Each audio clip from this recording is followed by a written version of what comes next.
చదువుకునే రోజుల్లో కెమిస్ట్రీ గురించి అసలు చదువుకోలేదు. చదువుకునేటప్పుడు అసలు కొంచెం కూడా.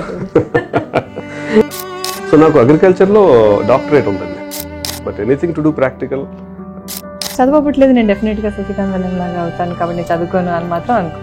మేము వచ్చిన దగ్గర నుంచి ఎవ్రీడే ఫార్మింగ్ చేస్తూనే ఉండేవాడిని.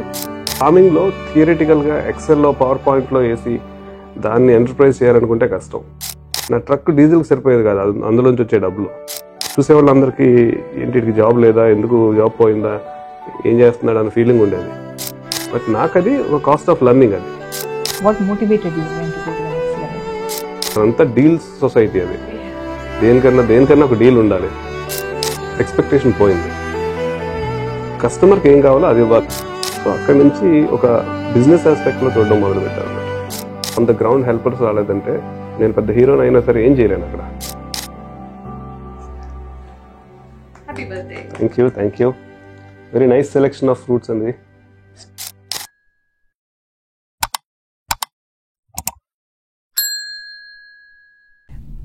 నమస్కారం. సో జనరల్గా అమెరికాని ల్యాండ్ ఆఫ్ ఆపర్చునిటీస్ అంటారు, ఇమిగ్రెంట్ ల్యాండ్ అంటారు, రకరకాలుగా పిలుస్తారు. మన వాళ్ళందరూ ఈ దేశానికి వస్తే బోల్డ్ అన్ని కళలతో వస్తారు, పెద్ద పెద్ద అంబిషన్స్తో వస్తారు. అలాగే చాలామంది వచ్చారు. కానీ 90sలో వచ్చిన వాళ్ళని చూస్తే వాళ్ళకి ప్రతి ఒక్కటి, అమెరికాలో కనిపించే ప్రతి ఒక్కటి ఒక అద్భుతమే. From as basic as pizza నుంచి యాజ్ బిగ్ యాజ్ ఇంటర్నెట్ దాకా 90sలో వచ్చిన వాళ్ళైతే, ఎర్లీ 90s లెట్స్ సే. దాని తర్వాత వచ్చిన వాళ్ళు, ఎస్పెషలీ Y2K తర్వాత వచ్చిన వాళ్ళందరూ మెజారిటీ ఆఫ్ ద పీపుల్ ఐటీని ఒక ప్రొఫెషన్గా తీసుకుని వచ్చిన వాళ్ళే. It could be company through వచ్చిన వాళ్ళు కావచ్చు, H1ల మీద వచ్చిన వాళ్ళు కావచ్చు, స్టూడెంట్స్తో వచ్చిన వాళ్ళు కావచ్చు, వచ్చి ఐటీలోకి వచ్చేసిన వాళ్ళు చాలామంది. కానీ చాలా కొంతమంది ఈ దేశానికి వచ్చి ఇక్కడ విత్ ఇన్ నో టైం వాళ్ళదంటూ ఒక చరిత్రలో, ఈ అమెరికన్ హిస్టరీలో వాళ్ళదంటూ ఒక పేజ్ని క్రియేట్ చేసుకోగలిగిన వాళ్ళు చాలా చాలా అరుదుగా, అతి తక్కువ మంది ఉంటారు. అది కూడా అతి తక్కువ కాలంలో, వచ్చిన 5 ఏళ్లలోనే అమెరికాలో ఒక సెన్సేషన్ క్రియేట్ చేయగలిగిన ఒక very young and very dynamic entrepreneur, somebody who has a vision, not just a vision but also is a huge risk taker, who is very upfront and no sugarcoating with words, and very simple in terms of communication and very clear and precise in terms of communication. తను ఏం చేస్తున్నాడో, తన సిద్ధాంతాలు ఏంటో, తను నమ్మిన పద్ధతి ఏంటో, అది తనతో పాటు నడిచి వస్తున్న ప్రతి ఒక్కరికి కూడా ఎప్పటికప్పుడు ఎవిడెంట్ చేస్తూ, వీలైతే నలుగురిని ఇన్స్పైర్ చేస్తూ, ఇంకో నలుగురిని తనతో పాటు తీసుకుని ముందుకెళ్తున్న one and only entrepreneur, the one who has created a sensation in social media for himself, one and only Sasikanth Vallem garu. He's with me today. So with me, Rajeshwari, Sasikanth Vallem. Hello Andy, how are you doing? Very good. Namaste. Ma Radio Suruvi studio ki first time ila ee podcast setup lo with Rajeshwari we have Sasikanth Vallem garu. చాలా మందికి అభిమానులు ఉంటారు, కానీ ఈయనకైతే సైన్యమే ఉంది, పెద్ద సైన్యం. So we'll talk today a lot about him. We'll try to explore some angles which we are not much aware of. ఆయన గురించి కొన్ని విషయాలు, ఎస్పెషలీ ఇందాక ఇంట్రోలో మనం చెప్పినట్టుగా కొన్ని they are very very specific things that I really want to talk to him. So let's talk to him. So Shashikant గారు, టెక్సస్కి ఎన్నోసారి ఇది? ఫిఫ్త్ అండి, 5th or 6th time. How do you like this? Very good. అంటే మీ clients ఇక్కడ ఉన్నారనా? Clients ఉన్నారు, especially good food. Okay. Yeah, Dallas is full of good food. Okay. So and the weather, you're coping with the weather? So Florida ki ikkadiki pedda difference ledu, but it's a very dry heat. Dry heat, yeah. Yeah. Okay. So me farming gurinchi we will explore into that area in just a little bit. Kani sure. Typically as I was just saying a few minutes ago, this country is a land of immigrants. ఇక్కడికి చాలా వరకు అందరూ come with dream. ఒక ఐటీలో especially Y2K తర్వాత నుంచి అయితే majority వచ్చిన ఇమిగ్రెంట్స్ అందరూ ఐటీలో టెక్నాలజీ సైడ్ ఒక కెరియర్ ఆస్పిరేషన్తో వస్తాము ఇక్కడికి. ఫస్ట్ ఒక H1 మీద వస్తాము, and then your job, your settle down, full time రావాలి. ఫుల్ టైం వచ్చిన తర్వాత గ్రీన్ కార్డ్ తర్వాత సిటిజన్షిప్, పిల్లలు, ఫ్యామిలీ సెటప్, అన్నీ దట్స్ టిపికల్ ప్రాసెస్. అందరు కుకీ కటర్స్ లాగా ఫాలో అయ్యే ఒక రొటీన్ ఉంటుంది కదా. బట్ మీ జర్నీ చూస్తే it's very different and more than anything చాలా బ్రేవ్నెస్ కనపడుతుంది దీంట్లో. Very huge risk taking attitude. So we want to know how you got that. Is that like in your blood, or what are you made of? So I mean అంతలాగే నేను కూడా ఐటీలో చేస్తున్నప్పుడు ఈ gardening అనేది బాగా ఇంట్రెస్ట్ వచ్చిందండి. Gardening more than growing plants, అందులో ఉన్న ఇంజనీరింగ్ ఆస్పెక్ట్స్, అందులో ఆటోమేషన్స్. సో ఐటీ ఇండస్ట్రీలో నేర్చుకున్న ఆటోమేషన్స్ అన్ని మైండ్ లో ఇంబైబ్ అయిపోయినట్టున్నాయి. So anything faster, better and cheaper అనేది గార్డెనింగ్ లో చేయాలనేది మొదలుపెట్టి బెంగళూరులో నా ఐటీ జాబ్ తో పాటు ఇది కూడా చేయడం మొదలు పెట్టాను. స్మార్ట్ గార్డెన్స్ అనే ఒక కంపెనీ స్టార్ట్ చేశాను బెంగళూరులో. అంటే డ్రిప్ ఇరిగేషన్, ఆటోమేషన్, దాన్ని టెరెస్ గార్డెన్స్, మనకు ఓన్ వెజిటబుల్స్. బెంగళూరు అంటే ఒక కాంక్రీట్ జంగిల్ లాంటిది with in the urban area. That was one of my questions though. Yes. Right. So అలా స్టార్ట్ చేసినప్పుడు కమర్షియల్ ఫార్మింగ్ కి వెళ్ళాము.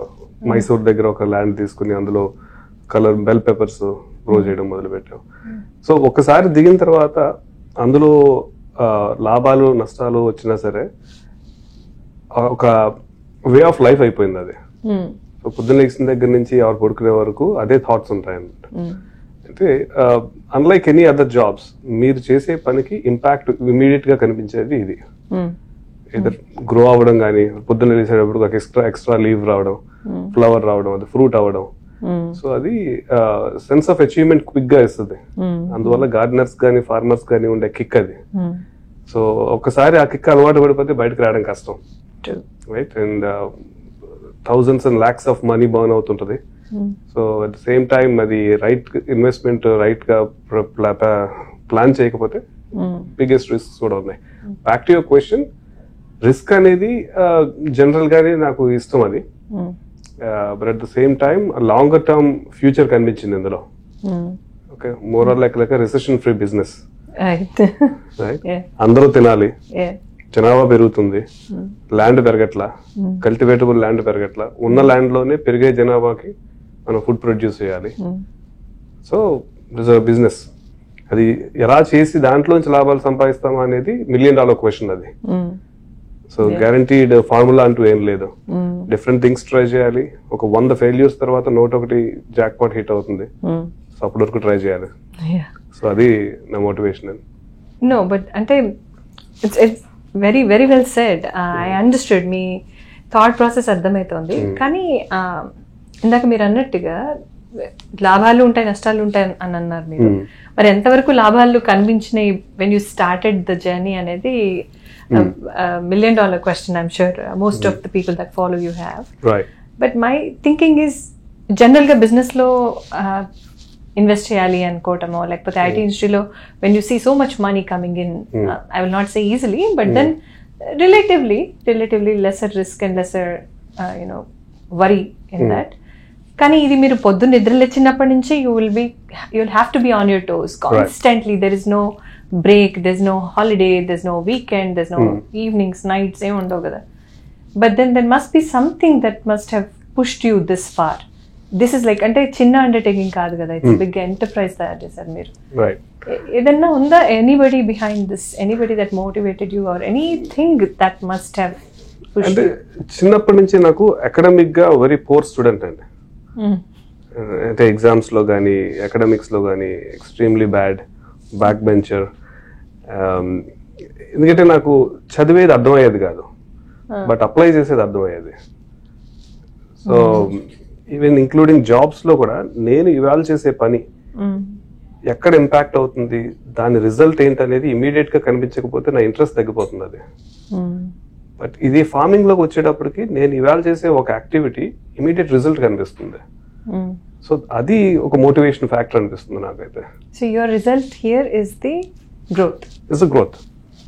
నేను ఒకవేళ కూరింతాకు మొక్క పండించి దాని ఆకులు తీసి రుబ్బి పెట్టినప్పుడు వచ్చే కలర్, దాంతో వచ్చే హ్యాపీనెస్, పీపుల్ కి వచ్చే హ్యాపీనెస్, దాంతో అది అమ్మినప్పుడు నాకు వచ్చే money. So it's win for everybody. So ఆ అప్లికేషన్ ఇమీడియట్ గా కనిపిస్తుంది కాబట్టి అది ఒక వెరీ గుడ్ మోటివేషన్ ఫ్యాక్టర్ అది. That's very. So this talks about a deep passion you have towards this, more than the business aspect. Of course, you're a proven model for any, I think, budding entrepreneurs ki chaala mandiki chaala vishayallo they must be looking up to you like a నేర్చుకోవాలి అంటే. the way we have to go about things. So let's talk about your technology side of your life a little bit. Meeru IT lo work chesaru, and you have had, as much as I know about you, you've had a very successful career in terms of IT, and that too, it was not just typical IT kakunda, you've done something different in it. Right. Can we talk a little bit about that? Sure. So since 1997, almost for 25 years, నేను ఐటీలో jobs చేశాను, different jobs. Most of the jobs నేను చేసింది technology consulting. ఇనీషియల్గా నేను ఒక execution చేసిన తర్వాత కన్సల్టింగ్ రోల్స్లోకి వెళ్ళినప్పుడు ఒక యూనిక్ ఆపర్చునిటీ నాకు వచ్చింది. ఏంటంటే నేను ఎగ్జిక్యూట్ చేయడం కాదు, దీన్ని ఎంటర్ప్రైజ్ లెవెల్లో ఎలాగా బెటర్గా ఎగ్జిక్యూట్ చేయించవచ్చు అనేది కన్సల్టింగ్ ఇచ్చే ఛాన్స్ వచ్చింది అనమాట. సో మల్టిపుల్ కంట్రీస్ తిరిగి మల్టిపుల్ డిఫరెంట్ కస్టమర్స్ కి ఈ కన్సల్టింగ్ ఇచ్చే ఛాన్స్ వచ్చింది. దీనివల్ల ఒక థాట్ ప్రాసెస్ ఆల్వేస్ ఎలా క్రియేట్ అయిందంటే, ఏదైనా థింగ్ చూసినప్పుడు, ఏదైనా యాక్టివిటీని చూసినప్పుడు అందులో వేస్ట్ ఏముంది, అందులో ప్రాసెస్ స్లోగా ఏముంది అనేది ఒక మైండ్ సెట్ తయారైంది. సో ఎప్పుడు చూసినా తప్పులే కనిపెడతామన్న ఫీలింగ్ అయితే ఉంటుంది చూసే వాళ్ళందరికి, కానీ బట్ దట్స్ గాట్ ఇన్వైబ్డ్ అనమాట. సో ఆ career about 25 years, very well run career, and different roles, divisions head చేశాను, అండ్ డిఫరెంట్ కస్టమర్స్ దగ్గర వెళ్ళి వాళ్ళ ప్రాసెస్ ని మార్చి వాళ్ళకి $multi-million సేవింగ్ చేసి ఒక it's a great career. So technology wise గా నేను చేసిన ఆస్పెక్ట్ డెవాప్స్ కన్సల్టింగ్. సో అక్కడ కూడా what was your motivation? The result. So very అంటే అలా చెప్పలేం, కానీ మెనీ జాబ్స్ లో ఎందుకు ఏం చేస్తున్నాం అనే క్లారిటీ ఉండదు. ఇవాళ ప్రోగ్రామ్ చేస్తున్నాము, అదేదో జరుగుతుంది, డిప్లాయ్మెంట్ అవుతుంది, అది ఫైనల్ కస్టమర్ కి ఎక్కడ ఇంపాక్ట్ అవుతుంది అనేది క్లారిటీ ఎక్కువ ఉండదు. రైట్, రిజల్ట్ తెలియదు. సో నేను చేసే రోల్స్ లో ఫార్చునేట్ గా మనం చేసే వర్క్ కి immediate result in terms of the billing, in terms of enterprise change management, ఇవన్నీ వచ్చేటప్పటికి ఒక ఇంట్రెస్టింగ్ అనిపించేది. ఓకే, సో టెక్నాలజీలో వర్క్ చేసిన రోజులు you had to travel multiple places I suppose, right? So అలా ఆ ట్రావెల్లో ఇక్కడికి వచ్చారా, లేకపోతే ఇక్కడికి ప్లాన్డ్ గా వచ్చారా? మోస్ట్ ఆఫ్ మై కెరియర్ నేను బెంగళూరులో చేసి, సింగపూర్లో ఒక 3.5 years, స్విట్జర్లాండ్లో ఒక 3.5 years ఈ కన్సల్టింగ్ రోల్స్ వల్ల తిరిగి బ్యాక్ టు ఇండియా వెళ్ళి సెటిల్ అయ్యి ఎక్కువ అక్కడే ఉండి చేద్దాం అనుకునే టైంలో ఈ ఆపర్చునిటీ వచ్చింది, యుఎస్కి వచ్చే ఆపర్చునిటీ. సో మా పిల్లలకు కూడా బాగా ఇంట్రెస్ట్ ఉండి వాళ్ళు కూడా వెళ్దాం అనేటప్పటికి ఇక్కడికి వచ్చాము. వచ్చిన తర్వాత నుంచి 2016లో మైసూర్లో ఎంటర్ప్రైజ్ స్టార్ట్ చేసాం, ఫార్మింగ్ ఎంటర్ప్రైజ్. 2016లోనే నేను కూడా ఇక్కడికి వచ్చాను. అండ్ ఇక్కడికి వచ్చిన దగ్గర నుంచి కూడా న్యూ జెర్సీలో ఫస్ట్ దిగినప్పుడు ఒక చిన్న హౌస్, టౌన్ హోమ్ ఉండేది, అందులో బాల్కనీ మాత్రమే ఉండేది. సో అది ఆపర్చునిటీగా తీసుకుని టెర్రస్ వర్టికల్ గార్డెన్స్ తయారు చేసాం అన్నమాట అక్కడ. అంటే స్మాలర్ స్పేస్ లో వర్టికల్ గా ఎలాగా వెజిటబుల్స్ పండించవచ్చు అనేది. సో అది దానివల్ల ఒక మంచి గుడ్ ఎక్స్పీరియన్స్ వచ్చింది. చదువుకునే రోజుల్లో కెమిస్ట్రీ గురించి అసలు చదువుకోలేదు, బట్ ఇది వచ్చినప్పుడు nitrogen, phosphorus, potassium and micro and micro nutrients గురించి అప్లికేషన్ లెర్నింగ్ చదవాల్సి వచ్చింది, విచ్ ఇస్ వెరీ ఇంట్రెస్టింగ్. చదువుకునేటప్పుడు చదువు మీద ఇంట్రెస్ట్ కూడా. BSc ఎలక్ట్రానిక్స్ అండి. So you were talking about some engineering aspects. I was wondering if you've done anything related to agriculture and. So నాకు agriculture లో doctorate ఉందండి. Yeah, practically. University of internet నుంచి. So theoretical గా ఎప్పటికీ నాకు అవ్వలేదు, చదువు అసలు అవ్వలేదు. But anything to do practical, electronics కానీ, మెషినరీ కానీ, డీజిల్ ఇంజిన్స్ కానీ, ఏదైనా సరే ప్రాక్టికల్ గా ఎవరైనా చెప్తే చూస్తే ఒక 2 సార్లు చేసి 3వ చేయగలుగుతారు. సో ఇక్కడ 2 points, 2 పాజిటివ్ గా తీసుకోగలిగిన 2 ఆస్పెక్ట్స్ ఉన్నాయి. ఒకటి, చదువు అవ్వకపోతే you don't have to be disappointed, నిరుత్సాహపడక్కర్లేదు. అట్లా నాకు చదువు అవ్వట్లేదు, నేను డెఫినెట్ గా శశికాంత్ వల్లం లాగా అవుతాను కాబట్టి నేను చదువుకోను అని మాత్రం అనుకోవచ్చు. దట్స్ డెఫినెట్లీ మరి అంత పూర్ స్టూడెంట్ ఏం కాదండి, అట్లీస్ట్ 70% వచ్చింది. No, you said something అందుకని. ఓకే, సో యుఎస్ వచ్చిన తర్వాత ఇందాక నేను అంటున్నట్టుగా ఒక జర్నీ ఉంటుంది కదా, H1, green card, you know all that. How did you, అంత కరేజ్ ఎక్కడి నుంచి వచ్చింది మీకు? With in 4-5 years of coming here with a job, I am assuming you were still on were you on your green card or so నేను వచ్చినప్పుడు L1 executive intra company transfer లో వచ్చాను. okay so దానివల్ల నాకు immediate గా వచ్చిన 3 years లో green card రావడం. so green card రాగానే you jumped into farming. So parallel నేను వచ్చిన దగ్గర నుంచి ఎవ్రీ డే ఫార్మింగ్ చేస్తూనే ఉండేవాడిని, but it's very very small scale. And that also give me an opportunity. ఎందుకంటే ఈ ఫార్మింగ్ లో థియరిటికల్ గా ఎక్సెల్ లో పవర్ పాయింట్ లో వేసి దాన్ని ఎంటర్ప్రైజ్ చేయాలనుకుంటే కష్టం.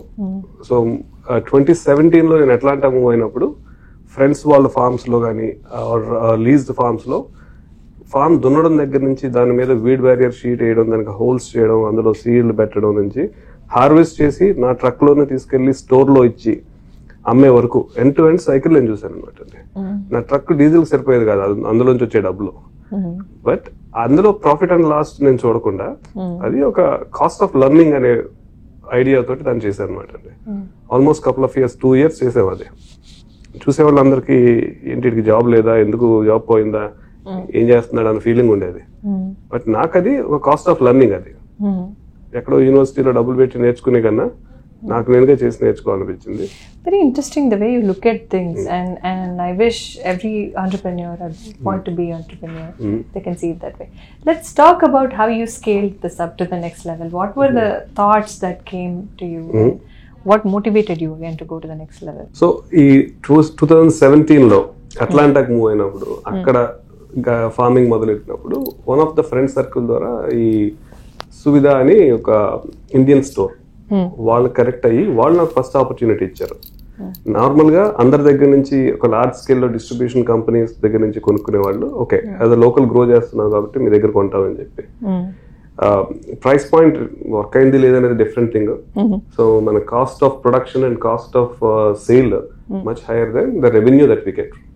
సో ఇర్రెస్పెక్టివ్ ఆఫ్ దాట్ అది మనకి నచ్చింది ఏంటంటే entire process end to end process అర్థమవుతుంది అనేది.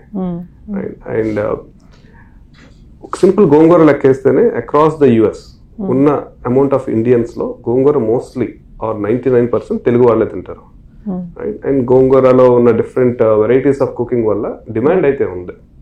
సో అలా ఎక్స్ట్రాపులేట్ చేసి ఇది లార్జ్ స్కేల్ ఫార్మింగ్ అవ్వచ్చు అనే ఒక ప్లాన్ వచ్చింది అనమాట దానిలోంచి.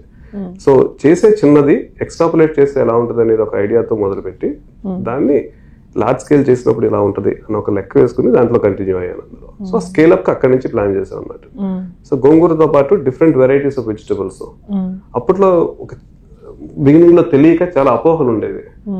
మనమే పండిస్తున్నాం, మనం పండించింది బెస్ట్, మనది ఆర్గానిక్, అందరూ మనకి దీనికి బెస్ట్ ఆఫ్ ద డబ్బులు ఇచ్చుకోవాలి అన్న ఫీలింగ్ అయితే ఉండేది. బట్ రియాలిటీ ఏంటంటే ఒక షాప్కి వెళ్ళినప్పుడు దాంట్లో ఉన్న మెరిట్స్ కన్నా ప్రైస్ పాయింట్ చాలా హైలీ కాన్షియస్ ఫ్యాక్టర్. అది ఎంత ఆర్గానిక్ గురించి మాట్లాడినా సరే $1.10 ఉండి ఇంకొకటి ఆర్గానిక్ $1.50 అంటే 40 cents కోసం కొనరు.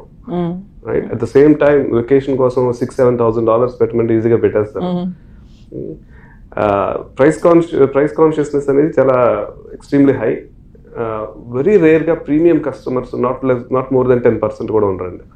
అంటే మన లోకల్ గా పండుతుంది, ఆర్గానిక్ గా పండుతుంది, మనం కాస్ట్ ఎక్కువ ఉంటుంది పెట్టి కొందామని కాన్షియస్ ఉన్న వాళ్ళు ఎక్కువ ఉంటుంది. నథింగ్ టు బ్లేమ్, మనంతా డీల్స్ సొసైటీ. అది దేనికన్నా ఒక డీల్ ఉండాలి. సో ఒకటి గుడ్ లెర్నింగ్ ఏంటంటే అందరూ మనలాగా ఆలోచించాల్సిన ఎక్స్పెక్టేషన్ పోయింది. కస్టమర్కి ఏం కావాలో అది ఇవ్వాలనేది. సో అక్కడి నుంచి ఒక బిజినెస్ ఆస్పెక్ట్ లో చూడడం మొదలు పెట్టాను అనమాట. సో మీరు మీతో పాటు ఒక టీమ్ ని మీరు పెంచుతూ వెళ్ళారా, లేకపోతే పార్ట్నర్స్ వస్తూ జాయిన్ అయ్యారా, లేకపోతే మీ friends family join with you? So partners తో వర్క్ చేశాను అండ్ ఇన్వెస్టర్స్ తో వర్క్ చేశాను. వీటిలన్నిటిలో నేర్చుకున్నది ఏంటంటే మనం చేసే ప్రపోజల్స్ కి క్లారిటీ ఉండాలి. రైట్ పార్ట్నర్స్ అంటే ఎప్పుడు ఎలా ఉండాలి, మనకి చేదోడు వాదోడుగా ఉండేట్టు ఉండాలి అండ్ సంథింగ్ వాల్యూ ఉండాలి అందులో. పార్ట్నర్స్ కి ఇన్వెస్టర్స్ కి చాలా క్లియర్ డిఫరెన్సియేషన్ పెట్టుకుంటారండి. నాతో పాటు పని చేసి వర్క్ షేర్ చేసుకోగలిగే వాళ్ళు పార్ట్నర్స్ అవుతారు. ఓన్లీ మనీ ఇన్వెస్ట్ చేసి బ్యాక్ ఎండ్ లో ఉండే వాళ్ళు ఇన్వెస్టర్స్ అవుతారు. సో ఈ క్లారిటీ ఎందుకంటే వర్క్ షేర్ చేసుకునేటప్పుడు టిపికల్ గా ఫార్మింగ్ లో టైం అంటూ ఉండదు, 24/7 ఉంటూ ఉండాలి. వేరే ఆబ్లిగేషన్స్ అది ఉండి చేయలేని వాళ్ళకి కష్టం అవుతుంది అది. అందువల్ల ఎక్స్పెక్టేషన్స్ మిస్ మ్యాచ్ వచ్చినప్పుడు ఆర్గ్యుమెంట్స్ వస్తుంటాయి, డిసప్పాయింట్మెంట్స్ ఉంటాయి. దీనివల్ల ఏంటంటే మా కంపెనీలో అందరూ ఇన్వెస్టర్స్ ఇన్వెస్ట్ చేసి, మీరు మనీ ఇన్వెస్ట్ చేస్తారు, you not expected to be on the ground. So అందువల్ల నాకు ఒక ఎక్స్పెక్టేషన్ ఉండదు, వాళ్ళు రాలేదు ఇవాళ నేనే పని చేస్తున్నాను, ఇవన్నీ ఉండదు. Dependency salaried employee of the company, though founder and CEO it doesn't matter, salaried employee of the company. నాకు వచ్చే మనీకి నేను పని చేస్తున్నాను, అందువల్ల ఎవరు వచ్చి చేస్తారనే ఎక్స్పెక్టేషన్ ఉండదు, క్లారిటీ ఉంటుందండి. ఓకే, సో ఇన్వెస్టర్స్ నుంచి మీకు వచ్చే రెండు విషయాలు ఉంటాయి కదా. ఇప్పుడు ఇన్వెస్ట్మెంట్ చేసినప్పుడు this is what I want to put in this and so what I getting out of this అన్నప్పుడు how luring are your opportunities to others in terms of, I mean, when in comparison to other investments, can be shares or whatever. So, నా investment pitch అంతా ఎలా ఉందంటే, stop do not invest అని ఉంటుందండి. అంటే వద్దు మీరు మా దగ్గర ఇన్వెస్ట్ చేయొద్దు అనేది. ఎందుకంటే ఇది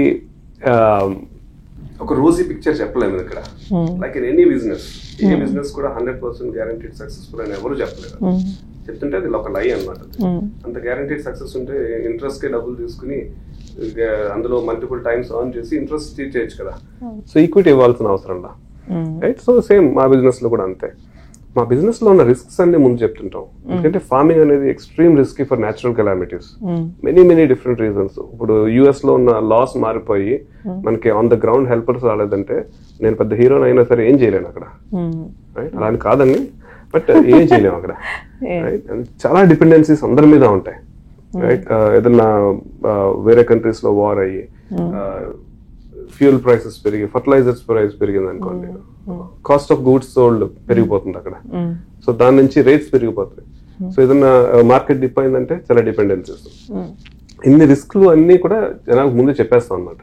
this is what you're getting in to. Right, so guaranteed గా ఇయర్ ఆన్ ఇయర్ 100% పెరిగిపోతుందని ఎక్స్పెక్టేషన్స్ అయితే రాకండి. ఇదే క్విక్ రిచ్ స్కీమ్ కాదు ఇది. రైట్, బట్ ఇందులో ఉన్న సేఫ్టీ ఏంటో కూడా ఎక్స్ప్లెయిన్ చేస్తాం. Always safe and appreciating asset అనేది ల్యాండ్. మనం రేస్ చేసే క్యాపిటల్ లో 50% ఆఫ్ ఇట్ ల్యాండ్ లో పెడతాం. ఏదేమైనా ఉండే ల్యాండ్ పెరుగుతూనే ఉంటుంది. ఒక 100% పెరిగిందా లేకపోతే ఓన్లీ 10% పెరిగిందా, బట్ అట్లీస్ట్ పెరుగుతుంది. పెట్టిన మనీ హాఫ్ ద మనీ పోవట్లేదు. అండ్ ఇంకొకటి ఏం చెప్తామంటే, మీకున్న పోర్ట్ఫోలియోలో ఓన్లీ ఎక్స్పెండబుల్ క్యాష్ ఇందులో పెట్టండి. With in next 2 to 3 years లో మీ పిల్లలు స్కూల్కి వెళ్తున్నారు, కాలేజ్కి ఫీజులు కట్టడానికి డబ్బులు కావాలంటే అవి పెట్టకండి అది. ఎందుకంటే లిక్విడిటీ కష్టం. అన్ని బాగుంటే మల్టిపుల్ టైమ్స్ వస్తాయి, అన్ని బాగోలేదంటే మీకు మనీ రాదు. ఇటువంటి సిచ్యువేషన్ లో మీ లైఫ్ ఆగిపోకూడదు ఇటువంటిది. అందువల్ల తక్కువ పెట్టండి. కాలేజ్ కి వెళ్ళాలి, వాళ్ళకి మనీ స్పెండ్ చేయాలి, అటు ఆ టైంకి మనీ రావాలి అనుకునేది ఇక్కడ పెట్టకూడదు.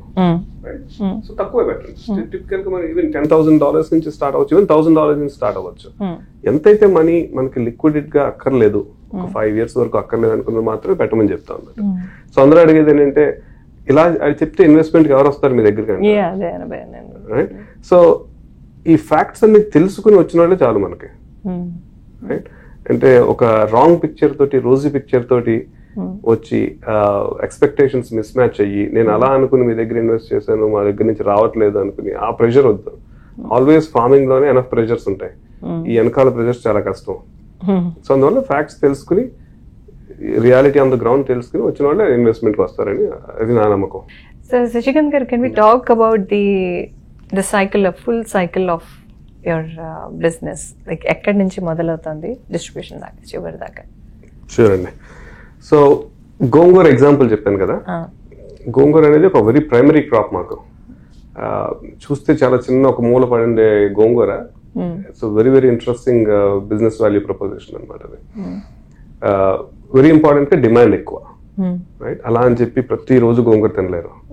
రైట్, అలా అని చెప్పి వెరీ డెలికేట్ క్రాప్ అది, లీఫీ గ్రీన్ కాబట్టి దాని ట్రాన్స్పోర్టేషన్ కానీ అన్ని చాలా కష్టం. సో మా గ్రీన్ హౌసెస్ లో ఈ గోంగూరను పండించి, స్పెషల్లీ వింటర్ లో గోంగూర $99 per pound అలా ఉంటది. అది ఎందుకంటే బయట పెరగదు, ఓపెన్ లో పెరగదు. ఇంక్లూడింగ్ ఫ్లోరిడాలో వింటర్స్ కోల్డ్ ఉంటుంది. So anything less than 60-70 degrees గోంగూర అది పెరగదు. అటువంటి టైంలో మా గ్రీన్ హౌసెస్ లో పెంచి వాటిని ఆ టైంలో అమ్మేటట్టు మా ప్లాన్స్ అన్నమాట. అండ్ గోంగూర హార్వెస్ట్ చేసిన దగ్గర నుంచి ఓన్లీ మార్నింగ్ 6 to 9 మాత్రమే హార్వెస్ట్ చేయగలుగుతాం. ఎందుకంటే any temperatures above 80 degrees cut చేసిన వెంటనే వడిలిపోతే మొదలవుతుంది. దాన్ని ఇమీడియట్ గా ప్రీ కూలింగ్ చేయాలి. దాన్ని ప్రీ కూలింగ్ అంటే బయట ఉన్న టెంపరేచర్ అట్ అబౌట్ 80 degrees ఉంటే లీఫ్ టెంపరేచర్ ని 45 degrees తీసుకురావాలి. సో కూలర్స్ లో పెట్టి చేస్తాం అండ్ బాక్స్ చేస్తాం. అది జస్ట్ సింపుల్ గా కట్టి అమ్మేయలేం దాన్ని. బాక్సెస్ ఎప్పుడు స్టాకింగ్ కోసం అని చెప్పి బాక్స్ చేస్తాము. అండ్ రిఫ్రిజిరేటెడ్ ట్రక్స్ లో దాన్ని షిప్ చేయాలి డిఫరెంట్ లొకేషన్స్ కి.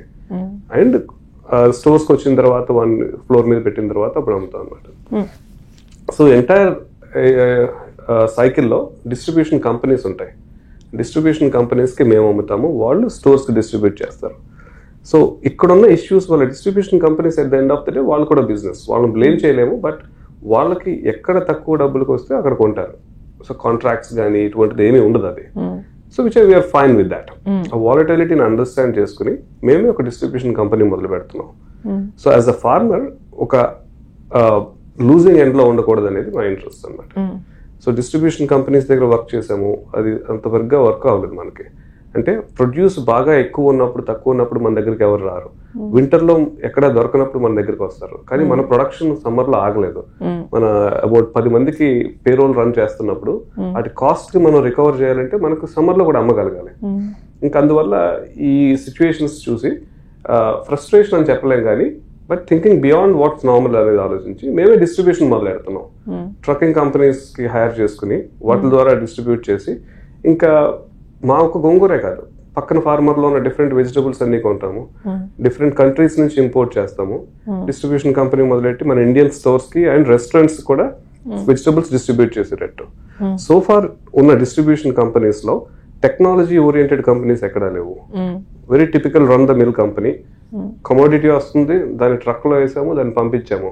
ఎండ్ యూజర్ కి ఆర్డరింగ్ మెకానిజం కానీ, వాళ్ళకి ట్రేసబిలిటీ మెకానిజం కానీ, వాళ్ళకి ప్రిడిక్టబిలిటీ నెక్స్ట్ ఫ్యూ వీక్స్ లో ఏముంటుందనే క్లారిటీ ఎవరికి ఉండదు. రైట్, ఇవన్నీ ఒక బ్లాక్ చైన్ అండ్ ఇటువంటి టెక్నాలజీస్ వాడి గ్రోవర్ దగ్గర నుంచి ఎండ్ కన్స్యూమర్ వరకు వెళ్ళే వరకు ఆ ప్రొడక్ట్ ని ట్రాక్ చేసి వాళ్ళకి ఒక ట్రాన్స్పరెన్సీ ఇవ్వాలనేది మా డిస్ట్రిబ్యూషన్ కంపెనీలో. సో ఎలా అయితే ఫామ్ లో మన ప్రొడ్యూస్ ని మూవ్ చేయడానికి కష్టం అనిపించి డిస్ట్రిబ్యూషన్ కంపెనీ స్టార్ట్ చేసామో, డిస్ట్రిబ్యూషన్ లోనే ఎన్నో ఇష్యూస్ ఉన్నాయి. ఆ ట్రాకింగ్ అనేది సరిగ్గా లేదు. తో యుఎస్ లో అన్ని చాలా సొఫిస్టికేటెడ్ ఉన్నాయనుకున్నా సరే మన ఇండియన్ వెజిటబుల్ డిస్ట్రిబ్యూషన్ అని వచ్చేటప్పుడు ట్రాకింగ్ సరిగ్గా ఉండదు.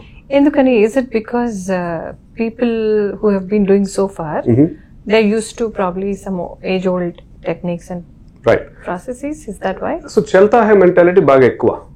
రైట్, మన పబ్లిక్స్ లో డెలివరీ చేసేటప్పుడు ఉన్న క్వాలిటీ ఎక్స్పెక్టేషన్స్ కానీ, ప్యాలెట్ ప్రొఫైల్ ఎలా ఉండాలనేది కానీ, ప్యాలెట్ లో ఒక పక్కన చిన్న బ్రేక్ ఉంటే తీసుకోరాళ్ళు. ఎందుకంటే వాళ్ళకి అన్ని ఆటోమేటెడ్ సిస్టమ్స్ అవి. ఆ సిస్టమ్ లో ఈ ప్యాలెట్ ని పెట్టినప్పుడు ఆ బ్రేకేజ్ వల్ల ముందుకెళ్ళదు. రైట్, అంత సొఫిస్టికేటెడ్ ఉండడం వల్ల వాళ్ళకి అమ్మడం చాలా కష్టం. But Indian public's and Walmart, public's and any of the major US stores కి. అదే ఇండియన్ స్టోర్స్ కి వచ్చినప్పుడు మనం ఈజీగా యాక్సెప్ట్, మనకి అడ్జస్ట్ అవడం బాగా అలవాటైంది. రైట్, సో ఇలా జరుగుతున్నప్పుడు మనం ప్రొడ్యూస్ క్వాలిటీ కానీ అన్నిటిలో కూడా కాంప్రమైజ్ అవ్వాల్సి వస్తుంది. సో అక్కడ మేమేం చేస్తున్నామంటే, ఇంతవరకు ప్రపంచం మొత్తానికి IT and IT automation enterprise scaleups ఎంత ఇచ్చిన వాళ్ళం ఫార్మింగ్ లెవెల్ ఏమా. రైట్, సో ఈ డిస్ట్రిబ్యూషన్ కంపెనీ నుంచి బియాండ్ వచ్చి ఈ ఫార్మింగ్ టెక్నాలజీస్ లో ఈ ఎంటైర్ ట్రేసబిలిటీకి టెక్నాలజీ సర్వీసెస్ కంపెనీ స్టార్ట్ చేస్తున్నాం. అందులో కావాల్సిన అప్లికేషన్స్, మొబైల్ యాప్స్ కానీ వీటిలన్నిటిలో కూడా వర్క్ చేస్తున్నాం ఇప్పుడు. సో ఈ డిస్ట్రిబ్యూషన్ కంపెనీ ఓన్లీ వెజిటబుల్స్ కి చేయక్కర్లా, డ్రై గుడ్స్ కానీ దేనికైనా చేయొచ్చు. So as a part of scale up చూసే ప్రతి ప్రాబ్లమ్ ని ఫిక్స్ చేసుకుంటా ప్రతి దాంట్లో ఒక లైన్ ఆఫ్ బిజినెస్ క్రియేట్ చేస్తున్నాం అనమాట. వెరీ ఇంట్రెస్టింగ్ అండి. So can we talk about financials here? So మీరు ఒక విజన్ తో స్టార్ట్ అయి ఉంటారు కదా. As you keep scaling up definitely need ఇంకా పెరిగి ఉంటుంది. సో ఎలా, how did you fund your business and what was the idea and how did you move forward? So initial గా మేము స్టార్ట్ చేసినప్పుడు ఒక స్మాల్ 30 acres లో సీతాఫలాలు గ్రో చేద్దామని చెప్పి మొదలైంది మాకు. రైట్, దానికి ల్యాండ్ కొనడానికి, అందులో ప్లాంటింగ్ చేయడానికి, ఇరిగేషన్ సెటప్ చేయడానికి, వీటన్నిటికి కాస్ట్ ఎస్టిమేట్ వేసి ఒక 1.3 million కావాలనుకుని అనుకున్నాం. So 1.3 million, this no way 1 or 2 people can invest. But then it's a huge risk, right? So ఈ రిస్క్ ని స్ప్రెడ్ చేయడానికి ఒక స్మాలర్ అమౌంట్ ఆఫ్ క్యాపిటల్ తోటి ఎక్కువ నెంబర్ ఆఫ్ పీపుల్ నుంచి రావాలనేది. రిస్క్ స్ప్రెడ్ చేస్తున్నప్పుడు ప్రాఫిట్స్ కూడా స్ప్రెడ్ చేస్తున్నాం కదా, రైట్? అలాగే సో $25,000 మినిమం ఇన్వెస్ట్మెంట్ అని చెప్పి మొదలు పెట్టాం. ఆ 1.3 million విత్ ఇన్ 2 days మనకి కమిట్మెంట్స్ ఆఫ్ 2 million వచ్చింది. ఎందుకంటే అంతమందికి ఫార్మింగ్ లో ఇంట్రెస్ట్ ఉంది, కానీ వాళ్ళు చేయలేరు, బట్ ఎవరితో అన్నా చేయిద్దామన్న ఒక విజన్ తోటి చాలా మందికి ముందుకు వచ్చారు. అప్పుడు అనిపించింది ఇది much larger than this, right? అలా అని చెప్పి ఇండివిజువల్ గా ఒక్కొక్క పీస్ ఆఫ్ LLCs క్రియేట్ చేసి ఎన్ని చేయకుండా అప్పటికప్పుడు మా డైరెక్టర్స్ వాళ్ళందరూ కూడా మా ఫ్రెండ్స్ వాళ్ళందరితో కూడా డిస్కస్ చేసి ఒక లార్జ్ ఎంటర్ప్రైజ్ ఎలా అనేది, అంటే ఫస్ట్ లో వచ్చే ఇన్వెస్టర్స్ కి తర్వాత వచ్చే ఇన్వెస్టర్స్ కి ఎలా డిఫరెన్షియేట్ చేస్తాము. సో అప్పుడు ఒక షేర్ మోడల్ క్రియేట్ చేసాము. అప్పుడు LLC నుంచి C Corp కు మూవ్ అయ్యి ఒక డిఫరెంట్ ఫేజెస్ లో షేర్స్ అమ్మడం మొదలు పెట్టాం. So anybody can come at any point of time.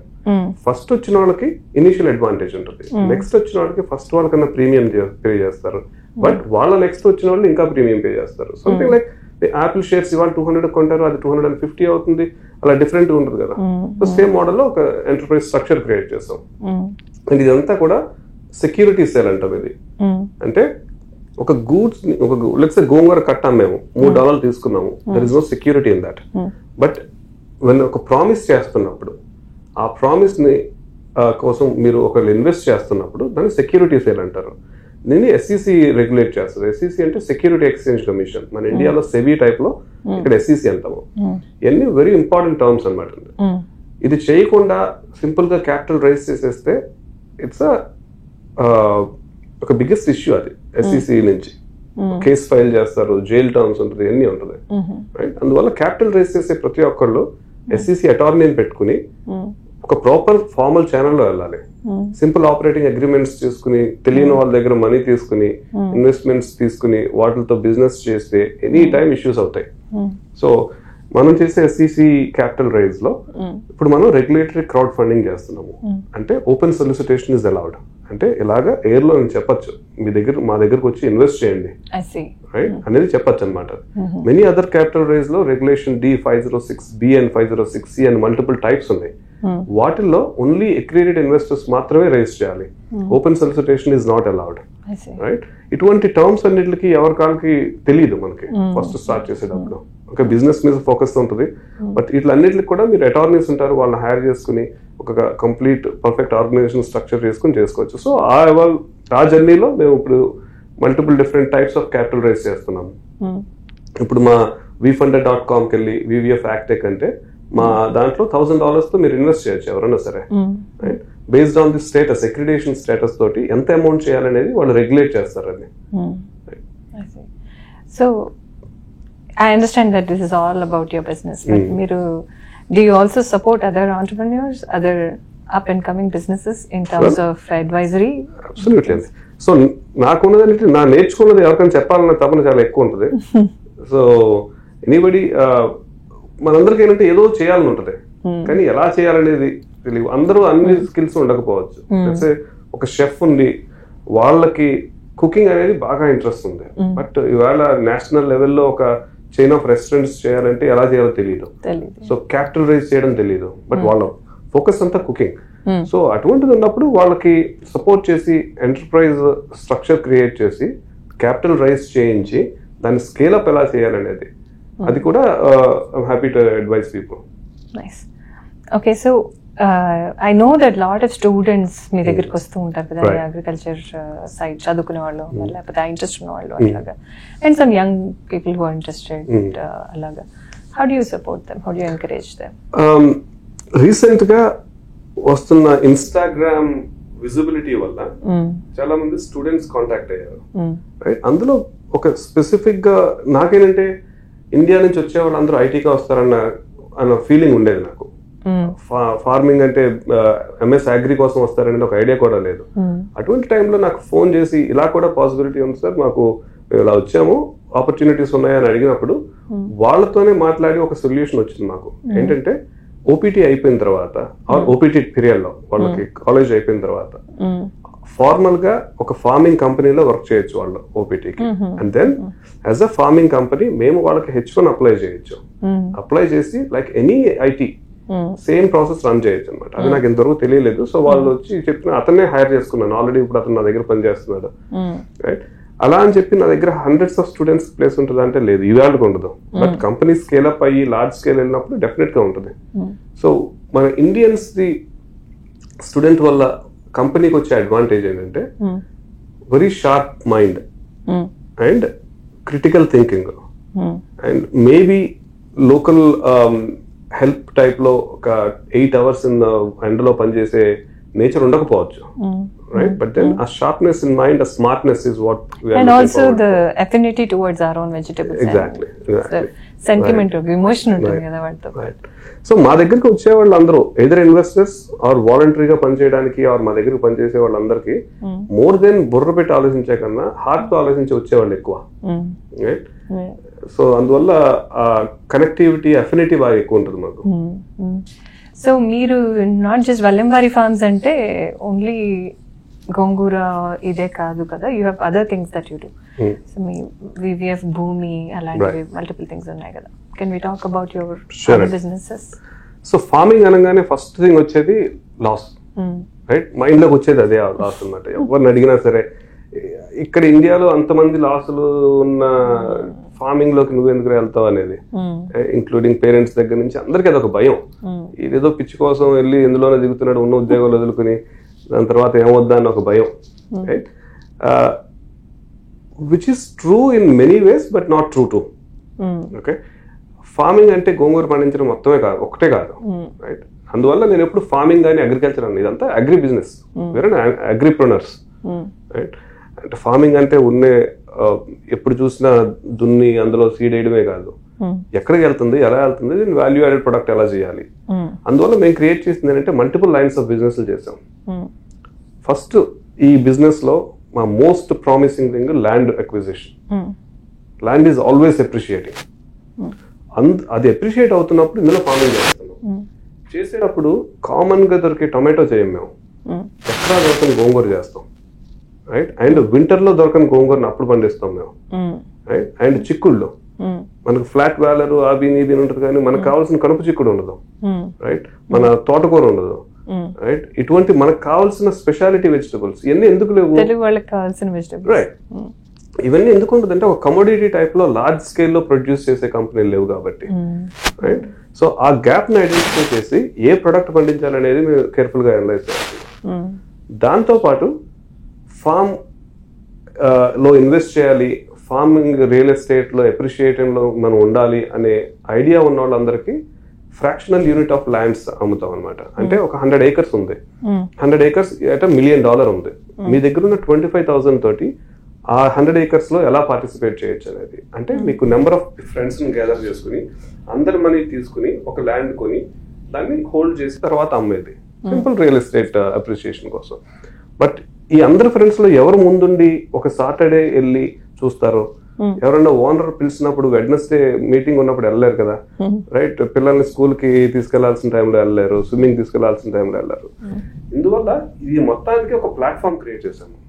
On the ground land ని వెరిఫై చేసి ఐడెంటిఫై చేసి ఓనర్స్ తో మాట్లాడి దాన్ని సూటబిలిటీ ఫ్యూచర్ లో అప్రిసియేషన్ ఎలా ఉంటుందో చూసి దీన్ని కొనడానికి కూడా SEC security exchange commission regulation D crowd funding models లో పేపర్ వర్క్ అంతా క్రియేట్ చేసి మీరు అమెజాన్కి వెళ్ళి ఎలా అయితే ఒక పెన్ కొనుక్కుంటారో ఒక ఫ్రాక్షనల్ యూనిట్ కొనుక్కునేటట్టు ఆన్లైన్ ప్లాట్ఫామ్ ఎనేబుల్ చేసాం. సో దీనివల్ల ఏమవుతుందంటే మీరు ఎక్కడున్న కాలిఫోర్నియా ఉన్నారు, టెక్సస్ లో ఉన్నారు, ఫ్లోరిడాలో ఉన్న అప్రిషియేటింగ్ ల్యాండ్ మీరు కొనుక్కోగలుగుతారు. అంటే ఆ ల్యాండ్ లో ఒక పార్ట్ షేర్ హోల్డర్ అవుతారు. ఫ్రాక్షనల్ యూనిట్ మోడల్ ని వివిఎఫ్ భూమి అంటున్నాము. అంటే భూమిని ఎక్వైర్ చేసుకోవడానికి మీ పార్ట్ ఆఫ్ ఇట్ షేర్స్ లో జాయిన్ అవ్వచ్చు మీరు. అలాగే అందరికీ ఫార్మింగ్ చేయాలని ఉంటది, మనకి ల్యాండ్ మన పేరు మీద ఉండాలని ఉంటది, కానీ ఎక్కడో ఉండి మన జాబ్స్ వదులుకుని వెళ్ళి చేయలేము. అటువంటి ఇంట్రెస్ట్ ఉన్న వాళ్ళకి వివిఎఫ్ మేనేజ్డ్ ఫార్మింగ్ సర్వీసెస్ ఇస్తున్నాం. అంటే ఒక 5 ఎకరాల ల్యాండ్ మీ పేరు మీద మీరు కొనుక్కోవచ్చు, అంటే మా దగ్గర నుంచి కొనుక్కోవచ్చు, మీ పేరు మీద ఉంటుంది అది. అందులో మేము ఇచ్చిన బిజినెస్ ప్లాన్ ద్వారా అంటే ఏ చెట్లు వేయాలి, ఏ చెట్లు వేస్తే ఎప్పటికి మీకు రిటర్న్ వస్తుంది, ఎంత రిటర్న్ వస్తుంది, ఇటువంటివన్నీ ఒక cash flow for the next 10 years మేము ప్రొజెక్ట్ చేసి ఇస్తాము. ఇట్స్ ఓన్లీ ప్రొజెక్షన్, దానికి ఎవరు గ్యారంటీ ఇవ్వలేము. మీరు అంతా పెట్టిన తర్వాత ఏదైనా కెలామిటీ వచ్చిపోయిందంటే యాజ్ అ ఫార్మర్ కొన్ని రిస్క్లు మీకు ఉంటాయి. సో అటువంటి మేనేజ్డ్ ఫార్మింగ్ సర్వీసెస్ మేము ప్రొవైడ్ చేస్తున్నాము. అందులో చెట్లు నాటడం దగ్గర నుంచి, దానికి ఫర్టిలైజర్స్ వేయడం దగ్గర నుంచి, దాన్ని క్లీన్అప్ చేయడం, కాయలు కోయడం, బాక్స్ చేయడం అన్ని కూడా మేమే సర్వీస్ ప్రొవైడ్ చేస్తాం. ఇంక్లూడింగ్ ఆ పర్టికులర్ ఫ్రూట్స్ ని మేమే కొంటాము. ఇప్పుడు next line of business VVF fresh. ఇదేంటంటే డిస్ట్రిబ్యూషన్ కంపెనీ. ఇలా అందరి దగ్గర నుంచి కొన్న ఫ్రూట్స్ ని తీసుకెళ్లి ఇండియన్ స్టోర్స్ కి అండ్ డిఫరెంట్ మోడల్స్ లో అమ్ముతాం. అది సో అదొక different line of business by it self. అది 55 years తర్వాత 60 years వచ్చినప్పుడు మనందరికీ ఉండే ఒక ఏంటి, పిల్లలకు స్కూల్స్ కెరీర్ లోకి వెళ్ళిపోయారు, ఎంప్టీ నెస్టర్స్, రైట్? ఇప్పుడు బేస్మెంట్ ఉండి, అప్ స్టేర్స్ ఉండి, గ్రౌండ్ ఫ్లోర్ ఉండి, ఇటువంటి ఇళ్లలో ఉండి పైకి కింద తిరగడానికి కాళ్ళ నొప్పులు వస్తుంటాయి, రైట్? ఐడియల్ సిచ్యుయేషన్ ఏంటి, ఒక ర్యాంచ్ హోమ్ 2,500 square feet ఒక ర్యాంచ్ హోమ్ ఉండి, బయటకు వస్తే మన కమ్యూనిటీ, మన similar mind set of people ఉండి, ఫార్మ్స్ ఉంటే పొద్దున్న లెగిసి మనం కావలిస్తే ఫార్మింగ్ చేయొచ్చు, లేదంటే ఫార్మింగ్ జరుగుతూ ఉంటది, ఎవరి కోసం వెయిట్ చేయదు, అక్కడ ప్రొఫెషనల్ ఫార్మింగ్ జరుగుతుంటది, రైట్? అండ్ మీకు వాకింగ్ చేస్తారా, లేకపోతే మీ ఫ్రెండ్స్ తో మాట్లాడుకుంటారా, ఒక common dining rooms, different types of cuisines అక్కడ అవైలబిలిటీ ఉంది, ఆల్ ఫార్మ్ ఫ్రెష్, రైట్? ఇటువంటి కమ్యూనిటీని ఒకటి క్రియేట్ చేస్తున్నాం, రైట్? దీన్ని వివిఎఫ్ గోల్డెన్ లివింగ్ అంటున్నాం. అంటే అందులో మీరు అపార్ట్మెంట్ కొనుక్కోవచ్చు, ఆర్ సింగిల్ ఫ్యామిలీ కొనుక్కోవచ్చు, or whatever you want, అన్ని ఆప్షన్స్ ఉంటాయి. ఒక 100-200 acres లో ఇటువంటి కమ్యూనిటీ బిల్డ్ అయితే ఒకసారి లోపలికి ఎంటర్ అయిన తర్వాత మొత్తం ఆల్ కామన్ అమ్యూనిటీస్ అన్ని ఉండి, sports, very high focus on fitness. All this in Florida? All this in Florida and different places also. About 70% of it in Florida. Okay. Right? And ఇంత life అంతా ఒక చోట ఉండి ఒకేసారి సడన్ గా Florida మారిపోవడానికి అందరికి ఇష్టం ఉండదు, అటువంటి వాళ్ళకి ఇక్కడ కూడాను. బట్ దెన్ ఒక వార్మ్ క్లైమేట్ ఉండి, ఒక మన హ్యూమిడ్ క్లైమేట్, మనకు కావాల్సిన క్లైమేట్ ఉండాలంటే ఫ్లోరిడాకి రావాల్సింది తప్పదు. మీరు సో మా ఊరు ఓకే కదండి. అంటే చాలా మంది అదే అడుగుతుంటారు, ఇప్పుడు టెక్సస్ లో ఎందుకు ఫార్మింగ్ చేయట్లేదు అనేది. మనకున్న ప్రాబ్లం ఏంటంటే ఇక్కడ ఉన్న hyped up rates, land rates కి అది కొనడం కష్టం. అది మేము ఇప్పుడు ల్యాండ్ ఆ రేట్ కొని ఎప్పుడు అది పెరగాలి, దాంతో మా ఇన్వెస్టర్స్ కి అడ్వాంటేజ్ ఎప్పుడు తీసుకురావాలి అనే ఒక వరీ ఆల్వేస్ ఉంటుంది. So have you ever thought of any other new model on how you can manage here in Texas? Texas లో one of the other worry ఏంటంటే ఈ భూమి క్వైట్ క్లంపీ ఉంటుంది, రైట్? కొన్ని ప్లేసెస్ లో శాండీ లోమీ సాయిల్స్ ఉన్నాయి. అటువంటి సాయిల్స్, రైట్, అటువంటి సాయిల్స్ ఐడెంటిఫై చేసి ప్లాంటింగ్ అది చేయొచ్చు. But at the same time ఇక్కడ ఉన్న ఎక్స్ట్రీమ్ హీట్స్ 100+ దాటిపోయినప్పుడు ప్లాంట్స్ బాగా డిహైడ్రేట్ అయిపోతుంటాయి. దాని తగ్గట్టు కాటన్ అటువంటివి ఏమైనా పెరగచ్చేమో, కానీ మనకు కావాల్సిన వెజిటబుల్స్ కి కష్టం అవుతుంది. పెంచచ్చు, ఎలాగైనా పెంచి వెజిటబుల్ తీసుకురావచ్చు, కానీ ఎంత ఖర్చు పెట్టి ఆ వెజిటబుల్ తీసుకొస్తున్నాము, దాన్ని ఎంతకు అమ్ముతున్నాము, ఈ ఎకనామిక్స్ వర్క్ అవ్వకపోవచ్చు అని. సో అందువల్ల మాకు ఫ్లోరిడాలో పండించింది నాకు అబౌట్ 30 hours లో ఇక్కడికి వచ్చేస్తుంది ట్రక్ లో, right? Best of the weather లో, కంప్లీట్ ఇన్ఫ్రాస్ట్రక్చర్ లో నేను పండించి ఇక్కడికి తీసుకొచ్చేయచ్చు ఫ్రెష్ గానీ. మీకు ఎలాగూ ఇక్కడికి వచ్చే వెజిటబుల్ ఆల్మోస్ట్ 1 week అవుతుంది బయట కంట్రీస్ నుంచి రావడానికి. సో మా ఫ్లోరిడా నుంచి రావడానికి ఒక 2-3 days లో వచ్చేస్తుంది కదా. సో అందువల్ల ప్రస్తుతానికి అలా ఆలోచించలేదు. బట్ వీ హావ్ ప్లాన్స్, ఒక గ్రీన్ హౌసెస్ అది వేసి, వెదర్ కంట్రోల్డ్ ఎన్విరాన్మెంట్ క్రియేట్ చేసి, అండ్ కంప్లీట్ ఆర్గానిక్ గా కోకోపీట్ అండ్ ఇండియా నుంచి తెప్పిస్తాం మేము. కోకోపీట్ అది మా బ్రాండెడ్ కోకోపీట్ ఉంది, బట్ అది one of the line of business. Additional inputs అన్ని కూడా బ్రాండ్ చేసి అమ్ముతాం అయింది. రైట్? సో కోకోపీట్ చేసి ఇక్కడ ఫార్మ్ చేసే ఐడియా ఉంది, but it will take some time. Right. So since you brought the word organic, let's talk, my favorite word kada. So let's talk a little bit about organic farming and not organic farming. I know that you're a proponent, not a huge proponent of organic farming, right? Nothing against it. Against kaadu, but I mean general ga chaala mandilo health conscious anagane first thing mind loki vachedi organic kada. So what is your take about it? So organic అనేది ఒక word which resonates with everybody. It's a very nice word which we can cash upon, but I don't feel like, right? Organic అంటే ఏంటి? At the end of the day ప్రతి plant కి food కావాలి, ఏదైనా రోగం వస్తే మందు కావాలి. జస్ట్ లైక్ అస్, తలనొప్పి వచ్చిన వెంటనే టైలనాల్ వేసుకునే వాళ్ళు డాబర్ చ్యవన్ప్రాష్ తినట్లేదు, ఆకులు అలములు పిండుకుని తాగట్లేదు. అప్పుడు మాత్రం టైలనాల్ కావాలి కదా క్విక్ గాను, అంటే కెమికల్ మాలిక్యూల్ అది. అది తింటున్నప్పుడు మరి ఇక్కడ మీకు ప్లాంట్ లో ఒక రైట్ ఫర్టిలైజర్ వేయడానికి ఏంటి ప్రాబ్లము, రైట్? ఏం వేస్తున్నాం అనేది వెరీ వెరీ ఇంపార్టెంట్. ఇప్పుడు ఫర్టిలైజర్స్ గురించి కొంచెం మాట్లాడుకుందాం. చదువుకునే టైంలో నేర్చుకునే కెమిస్ట్రీ ఇప్పుడు నేర్చుకోవాల్సి వచ్చింది నేను. Okay, macro and micro nutrients అని ఉంటాయి. మ్యాక్రో అంటే ఏంటి? Nitrogen, phosphorus and potassium. Micro అంటే ఏంటి? ఐరన్, కాల్షియం, మొలిబ్డినం, మెగ్నీషియం, ఇవన్నీ చిన్న చిన్నవన్నీ. సింపుల్ గా డిఫరెన్స్ ఏంటంటే లార్జ్ క్వాంటిటీస్ లో వేసేదాన్ని మ్యాక్రో న్యూట్రియన్స్ అంటారు, ఫైన్ క్వాంటిటీస్ లో వేసేదాన్ని మైక్రో న్యూట్రియన్స్ అంటారు. ఇవన్నీ ప్లాంట్స్ కావాలి. మనకి ఎలా అయితే మనకి మెగ్నీషియం డెఫిషియన్సీ వస్తే కాళ్ళు నొప్పులు మొదలవుతాయో ప్లాంట్స్ కూడా అంతే, ఫ్రూటింగ్ రాదు. రైట్? కాల్షియం డెఫిషియన్సీ వస్తే టొమాటోస్ కింద మీకు కుళ్ళిపోయినట్టు వస్తుంది, బాటమ్ రాట్ అంటాము. సో ఇటువంటి డెఫిషియన్సీ వచ్చినప్పుడు మీకు సప్లిమెంట్ చేయాలి దానికి. రైట్? డాక్టర్ దగ్గరికి వెళ్ళినప్పుడు ఫీవర్ వచ్చినప్పుడు మీకు మెడిసిన్ ఇచ్చినప్పుడు అందులో ఆర్గానిక్ లేదు, రైట్? మీరు టాబ్లెట్ వేసుకుంటున్నారు అది. So we're using synthetic medicine. అది not a reason for not getting in to organic. But ఆ అపోహలు ఉండకూడదు. నాన్ ఆర్గానిక్ ఇస్ బ్యాడ్ అనే అపోహలు ఉండకూడదు. 90% of the food that we consume is not organic, right? So organic లోకి వద్దాం.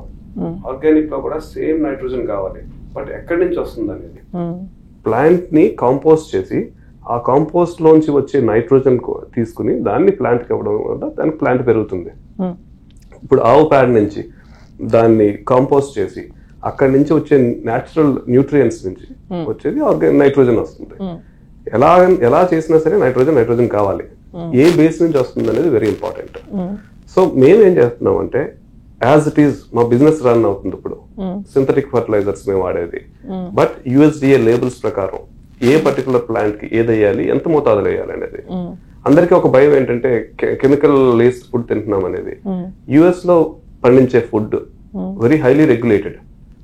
USDA inspectors, USDA అంటే US డిపార్ట్మెంట్ ఆఫ్ అగ్రికల్చర్, వాళ్ళు వెరీ కంటిన్యూస్ ఆడిట్స్ ఉంటాయి మాకు. మా దగ్గర గోంగూర లీఫ్ తీసుకుని దాని రెసిడ్యూ వాల్యూ ఎంత ఉందో చూసి ఎనీథింగ్ తేడా వస్తే కనుక కంపెనీ ఫార్మ్ షట్ ఆఫ్ చేసేస్తారు, రైట్? అదే బయట నుంచి ఇంపోర్ట్ చేసే వాళ్ళకి ఆ కంట్రోల్స్ తక్కువ. వాళ్ళు కూడా కంట్రోల్స్ ఉంటాయి, బట్ తక్కువ. సో అందువల్ల locally grown food is much better than that, right? So at the same time నా ఇండివిజువల్ ఇంట్రెస్ట్ ఒక న్యాచురల్ ఫార్మింగ్ చేయాలనేది. న్యాచురల్ ఫార్మింగ్ అంటే ఏంటి? వర్డ్స్ వదిలేద్దాం. న్యాచురల్ ఫార్మింగ్, ఆర్గానిక్ అనేది సింపుల్ గా నేచర్ లోంచి వచ్చే న్యూట్రియంట్స్ ని తీసుకుని ప్లాంట్స్ కి అందించి దాని ద్వారా ప్లాంట్స్ ని ప్రొడ్యూస్ చేసి organic words. So different people దాన్ని at the end of the day అందరూ వెళ్ళాల్సింది మనకు ఒక హ్యాపీనెస్ ఉండాలి.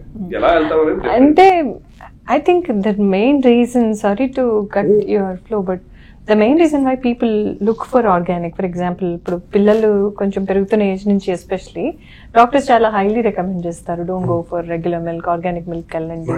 అంటే hormonal issues, the hormonal imbalance that people go through, right? పిల్లలకి చిన్నప్పటి నుంచే we've seen here obesity gaani, depressions gaani, any so many other physical aspects that people are facing. That is probably why most of the doctors recommend organic kada. So how do you justify that aspect then? No, so organic అనేది దాన్ని dissect చేయాలనేది చెప్తున్నాను నేను. అది అందులో ఏం వెళ్తుంది అనేది. నాన్ ఆర్గానిక్ ఇస్ బ్యాడ్ కాదు, ఆర్గానిక్ ఇస్ గుడ్ కాదు, రైట్? అందువల్ల ఏమంటారు, లైక్ ఫ్యామిలీ డాక్టర్ ద్వారా ఒక ఫ్యామిలీ ఫార్మర్ ఉండాలంటారు అందరూ. ఎస్పెషల్లీ అందులో ఇన్పుట్స్ ఏం వెళ్తున్నాయి అది చూడగలిగితే. Back to again synthetic fertilisers కి వెళ్దాం. ప్లాంట్ కి కావాల్సిన ఫర్టిలైజర్స్ అది రూట్స్ నుంచి తీసుకుంటది. You're only making it available, right? Plant నోర్ ఓపెన్ చేసి అందులో డోస్ చేయట్లా మీరు, రైట్? ఎనీథింగ్ క్వాంటిటీ కన్నా ఎక్కువ ఇస్తే ప్లాంట్ రూట్స్ బర్న్ అయిపోతాయి, రైట్?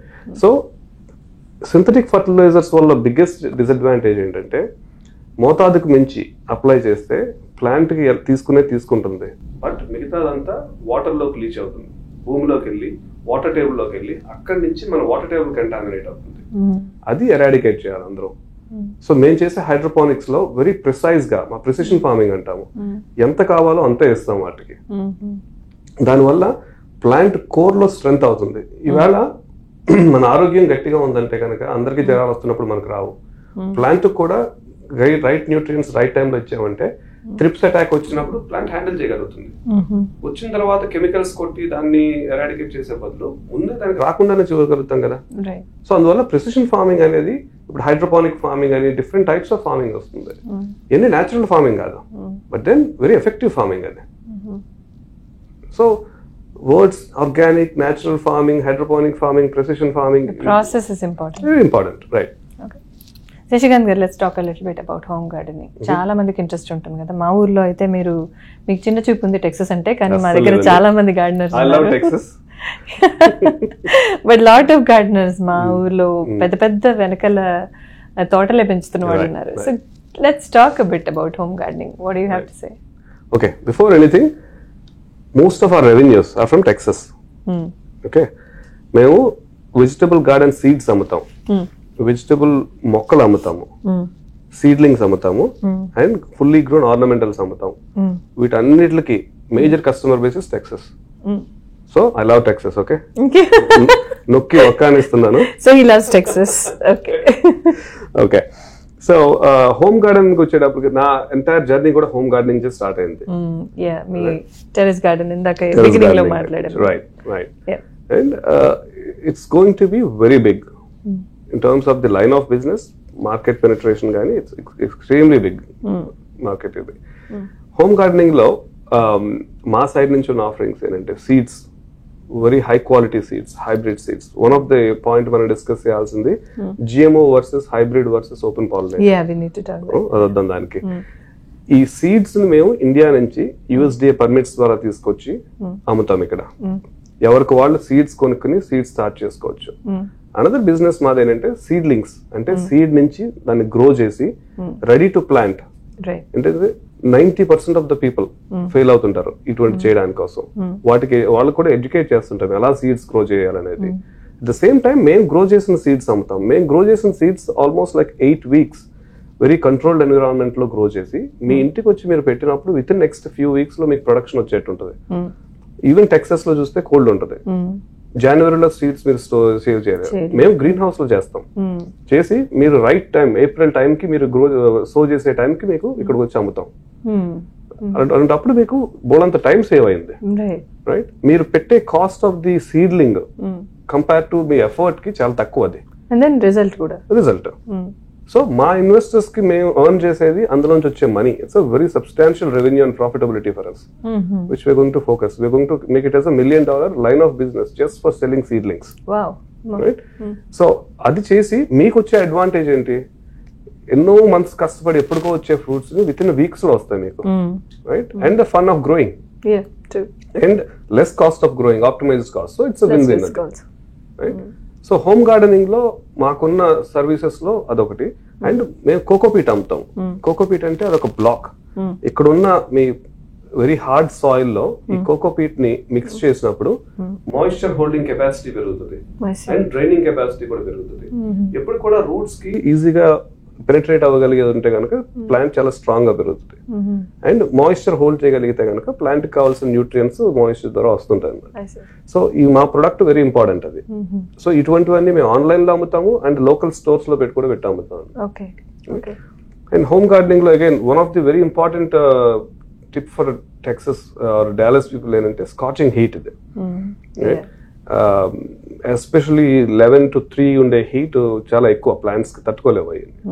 సో అక్కడ అబౌట్ 40-30% షేడ్ క్లాత్ యూజ్ చేసి ఆ హీట్ ని ఎలిమినేట్ చేయగలిగితే, ఆ ఇంటెన్సిటీ ఆఫ్ రేడియేషన్ ఎలిమినేట్ చేయగలిగితే ప్లాంట్స్ వెరీ హెల్తీగా ఉంటాయి. సో అటువంటి ప్రొడక్ట్స్ కూడా మేము గోయింగ్ ఫార్వర్డ్ ఫ్యూచర్ లో మా వెబ్సైట్స్ ద్వారా అమ్ముతామండి. Looking forward for all that. So plant sales గురించి చెప్పండి కొంచెం. ఇందాక మనం హోమ్ గార్డెనింగ్ చెప్పారు, సీడ్లింగ్స్ చెప్పారు, సీడ్స్ చెప్పారు. Let's talk about plant sales. మల్లెపూలు ఇస్తామా మీకు? ఆఫ్ కోర్స్, ఎవరికి ఇష్టం ఉండదు. మల్లెపూల్లో 5-6 వెరైటీస్ ఆఫ్ మల్లెపూలు అమ్ముతాం మేము. రైట్, మైసూర్ మల్లి అని, గుండు మల్లి, బొండు మల్లి, విరజాజి, సన్నజాజి, గోరింతాకు. ఇమాజిన్ ఇంట్లో మీ గోరింతాకు మొక్కను పెట్టుకుని దాని నుంచి ఆకులు కోసుకుని గ్రైండర్ లో రుబ్బుకుని పెట్టుకునేది, అదొక గ్రేట్ ఫీలింగ్. అది మీకు అన్నిటికన్నా గోరింటాకు ఇష్టం? వెరీ ఇంపార్టెంట్ అండి, అది చాలా ఇష్టం. చిన్నప్పుడు నేను పెట్టుకునేవాడిని.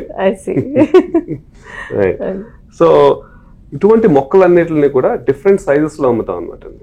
లైక్ 2 inch సైజ్ నుంచి 4 inch 1 gallon 3 gallons అన్ని కూడా. సో ఇది ఒక లైన్ ఆఫ్ బిజినెస్ మనకి. అండ్ ఇవన్నీ దొరకని చాలా రేర్ కమోడిటీస్ కానీ నేను వీటిలన్నిటిని కూడా మా ఫ్లోరిడా గ్రీన్ హౌసెస్ లో పెంచి అక్కడ నుంచి ఇక్కడ తీసుకొచ్చి ఇక్కడ హెవీగా డిస్ట్రిబ్యూట్ చేస్తాం ఇది. Nice. Right. Okay. So where do you see Vallimvari Farms going in the next 5 years from here? So Vallimvari Farms, my company name itself is VVF AgTech Inc. Right? It's an agriculture technologies. Right? ఇన్ని lines of business లో మాట్లాడాం కదా, వాటిలో very strong line of business that we are going to work on, which we are already working on, is technology space. Right, మీరు home gardening లో కూడా sprinklers వాడతారు, irrigation systems వాడతారు, ఆటోమేటెడ్ ఇరిగేషన్ సిస్టమ్స్ మీకు వెదర్ ని బట్టి సాయిల్ లో ఉన్న మాయిశ్చర్ ని బట్టి మీకు ఇరిగేట్ చేసేదండి, అవన్నీ వెరీ కామన్లీ అవైలబుల్. సో వీటిల్లో ఉన్న గ్యాప్స్ ని ఫిక్స్ చేసి cloud based AI and ML ఈ టెక్నాలజీస్ అన్ని యూజ్ చేసి ఫార్మింగ్ లో ఇరిగేషన్ సిస్టమ్స్ ని అండ్ ఈ ఫ్యూచర్ లో వచ్చే పెస్ట్ ని అప్ ఫ్రంట్ ప్రిడిక్ట్ చేయగలిగే మోడల్స్ ని కూడా క్రియేట్ చేస్తున్నాం. ఈ టెక్నాలజీస్ లో మేము వర్కౌట్ చేస్తున్నాం అదంతా. రైట్, సో అండ్ ఈ ల్యాండ్ అక్విజిషన్స్, ల్యాండ్ సేల్స్, ఇటువంటి మల్టిపుల్ లైన్స్ ఆఫ్ బిజినెస్ తో మాకు 2027 లో పబ్లిక్ అవ్వాలనేది, పబ్లిక్ లిస్టెడ్ కంపెనీ కింద వెళ్ళాలనేది. And then we want to target about 100+ million of valuation in next few years. First అందరికి ఒక భయం, జిఎంఓ అనగానే ఒక భయం, ఇది రైట్ ఆర్ రాంగ్, అసలు ఏంటనేది కాన్సెప్ట్ తెలుసుకుందాం, తర్వాత రైట్ ఆర్ రాంగ్ అనేది ఎవరి కాలికి వదిలేద్దాం. ఓపెన్ పాలినేటెడ్ అంటే లెట్స్ సే ఒక 2 వంకాయ చెట్లని, డిఫరెంట్ వెరైటీస్ ఆఫ్ చెట్లని ఒక చోట పెంచుతున్నారు. పెంచుతున్నప్పుడు వీటిల్లో ఉన్న పాలెన్ వెళ్ళి డిఫరెంట్ ఫ్లై అయ్యి ఆర్ బీస్ ద్వారా వెళ్ళి వేరే వంకాయ మీద పడినప్పుడు దీని క్యారెక్టరిస్టిక్స్ మారుతుంటాయి. ఇవాళ మనకి పర్పుల్ విత్ వైట్ చార్ల వంకాయ విత్ ముళ్ళు ఉండేది, ఆర్ లేకపోతే గ్రీన్ లాంగ్, పర్పుల్ రౌండ్, ఇటువంటివన్నీ క్యారెక్టరిస్టిక్స్ అయింది. నేను ఆ క్యారెక్టరిస్టిక్స్ మారి కంబైన్ అవుతుంటాయి, స్ట్రాంగ్ క్యారెక్టర్ ఏది ఉంటే అది వస్తుంటుంది. అది ఓపెన్ పాలినేటెడ్లో మనం కంట్రోల్ చేయలేము. రైట్, హైబ్రిడ్ అని వచ్చేటప్పటికి హైబ్రిడ్లో ఏం చేస్తామంటే ఎగ్జాక్ట్ గ్రీన్ రౌండ్ వంకాయని ఒక ప్లాట్లో పెట్టి ఆ ప్లాట్ దగ్గరలో వేరే పర్పుల్ రౌండ్ ఉండదు. సో పాలినేషన్ జరిగినప్పుడు కూడా ఓన్లీ దానికి పాలినేట్ అయ్యి సేమ్ క్యారెక్టరిస్టిక్స్ ఉంటాయి, మిక్స్ అవ్వదు. సో 99.99% మనం తినే వెజిటబుల్స్లో జిఎంఓస్ అంటూ ఉండదు. జిఎంఓస్ ఎక్కడ వాడతారు? Very high cash crops, cotton, rice, maize, గోధుమలు, ఇటువంటి లార్జ్ స్కేల్లో చేసే వాళ్ళు జిఎంఓ వాడతారు. ఓకే, జిఎంఓ వాడకుండా ఉంటే certain places of India complete cancer places అయిపోతాయి. ఎందుకంటే కాటన్ దాన్ని పెంచి దాని నుంచి ప్రొడక్షన్ తీసుకొచ్చి దాన్ని రైట్ ప్రైస్కి అమ్మాలంటే దాన్ని పురుగుల నుంచి కాపాడాలి. ఆ పురుగుల నుంచి కాపాడాలంటే హెవీ కెమికల్స్ స్ప్రే చేయాలి కదా, ఆ కెమికల్ డ్రిఫ్ట్ అయ్యి పక్కన వాళ్ళందరికీ క్యాన్సర్లు వస్తాయి. రైట్, దాన్ని చేయకుండా జిఎంఓలో బీటీ అనే ఒక మాలిక్యూల్ని యాడ్ చేసి ప్లాంటే రెసిస్ట్ చేసేటట్టు చేస్తారు. దానివల్ల కెమికల్ స్ప్రే చేయక్కర్లా. సో ఈ టెక్నాలజీస్ లేదంటే కనుక ఇప్పుడు కల్లా ఇంకా ఎంతో క్యాన్సర్ పేషెంట్స్ ఉంటారు. సో టెక్నాలజీ అనేది డబుల్ ఎడ్జ్ స్వాడ్, అది ఎలా వాడుకుంటాం అనేది, ఉల్లిపాయకి వస్తామా పీకలకు వస్తామా అనేది. సో ఏది రైట్ ఏది రాంగ్ నేను చెప్పట్లా, అండ్ దానికి ఉన్న బ్యాక్గ్రౌండ్ అండర్స్టాండ్ చేసుకుని ఎవరి డెసిషన్ వాళ్ళు తీసుకోవడం బెటర్. కాకపోతే ప్రతిదానికి భయపడాల్సిన అవసరం లేదు. ఇప్పుడు సోషల్ మీడియాలో ఎవరన్నా ఒక మోస్ట్ ప్రామినెంట్ పర్సన్ వచ్చి ఐ డోంట్ ఈట్ జిఎంఓ అనగానే మొత్తం అందరూ జిఎంఓ ఒక బ్యాడ్ అన్నట్టు అనేది చేస్తుంది. అది right, millions and millions of dollars పెట్టి రీసెర్చ్ చేసి సైంటిస్టులు ఒక రీజన్ కోసం జిఎంఓ తీసుకొచ్చినప్పుడు ఇది ఏంటో అర్థం చేసుకుని దాని నుంచి డిసైడ్ చేసుకోవచ్చు అనేది. So what I feel is this is a topic by itself. Absolutely. And probably debatable topic. చిన్న rapid fire prepare చేస్తాను. ఓకే, ర్యాపిడ్ ఫైర్ అడిగే ముందర ఒక ప్రశ్న. సో ఫార్మింగ్ అనేది చాలా మందికి ఒక dreamy profession, very stress free అన్నట్టుగా ఉంటుంది కదా. Is that motivation also? ఒకసారి నా లైఫ్ లో వచ్చి చూడడం తెలుస్తుంది స్ట్రెస్ అంటే ఏంటనేది. Right, one of the first myth అండి అది. ఫార్మింగ్ అనగానే స్ట్రెస్ ఫ్రీ అండ్ ఫార్మర్స్ ఎప్పుడు ఒక హ్యాపీగా హాయిగా ఉల్లాసంగా ఉంటారనేది. జాబ్ అంతా అయిపోయాక, పిల్లలంతా సెటిల్ అయిపోయాక, రిటైర్మెంట్ టైంలో హాయిగా ఫార్మింగ్ చేసుకుందాం. సో వ్యవసాయం చేయడం వేరు, వ్యవసాయంలో బిజినెస్ చేయడం వేరు. రైట్? వ్యవసాయం చేసుకోవాలనుకుంటే ఒక స్మాల్ ఏకరేజ్ తీసుకుని పండించుకుంటా హ్యాపీగా ఉండొచ్చు. అంటే ఎవరికి మీకు ఇన్వెస్టర్స్కి ఆన్సరబుల్ కాదు, రైట్? అండ్ మీరు పెట్టిన డబ్బుల్లో ఒకవేళ న్యాచురల్ కెలామిటీ వస్తే పోయింది, ఇంకొకటి వస్తుంది. స్మాలర్ అమౌంట్తో చేస్తున్నారు, రైట్? అండ్ మీ ఎఫర్ట్ మోర్ దెన్ ఎఫర్ట్ కన్నా మీ ఎక్సర్సైజ్ అనుకోవచ్చు. సో ఇలా ఆలోచించుకున్నప్పుడు very stress free, very good. But enterprise agriculture business చేస్తున్నప్పుడు like in any other business మీకు ఇన్వెస్టర్స్ నుంచి ప్రెషర్ ఉంటుంది, ఏమవుతున్నాయి మా డబ్బులు, రైట్? అండ్ వాళ్ళకి తెలియంది ఆన్ ద గ్రౌండ్ ఉండేది మనం చూపించడం, ట్రాన్స్పరెన్సీతో చూపిస్తున్నప్పుడు it will be okay. But then stress free అనేది ఏం కాదండి.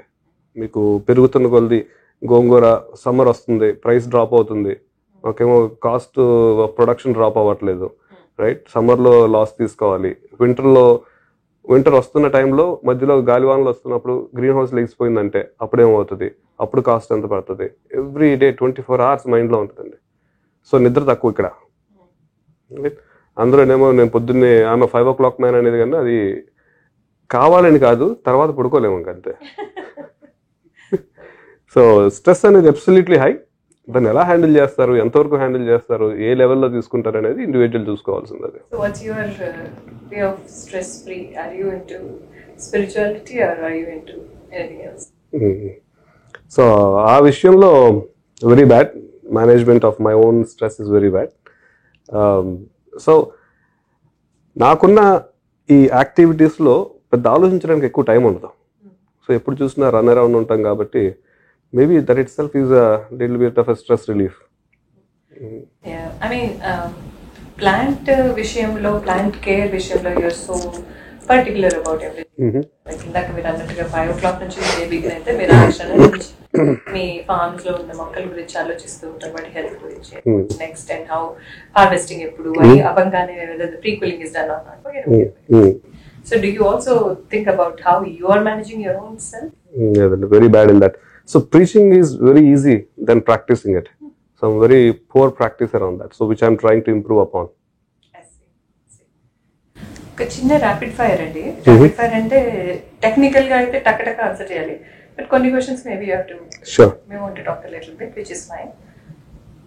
సో ఇందాక మనం మాట్లాడుతున్నాము స్ట్రెస్ గురించి అవన్నీ కదా. సో దాంతో పాటు there is a lot of uncertainty in your business. How do you cope with the uncertainty? Just by planning and then not getting worried about failures. One word or one advice you can give to people who are thinking about getting out of the comfort zone? Get ready to work hard. Okay, what was or when was your eureka moment after you quit your IT and moved into this profession? Have you seen that? Not yet. Not yet. But do you know what it is? No, I just don't know that. I don't think I'll have one eureka moment. I think that will make me continue forever. That's awesome. So meeku ganaka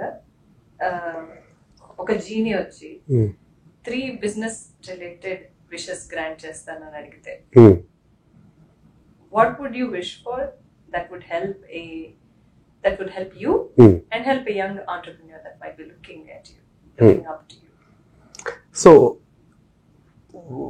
very tough thing ఏంటంటే for the next 10 years ఏంటనేది ఒక perfect step by step road map ఎవరికైనా వస్తే ఈజీగా execute చేస్తారు. అదొక జీని wish అది, right? ఇప్పుడు ఈ బిజినెస్ లో ఏంటంటే ఒక్కసారి ఈవేళ ఒక 10 థింగ్స్ అనుకుంటాము, రేపు మొత్తం మారిపోవచ్చు.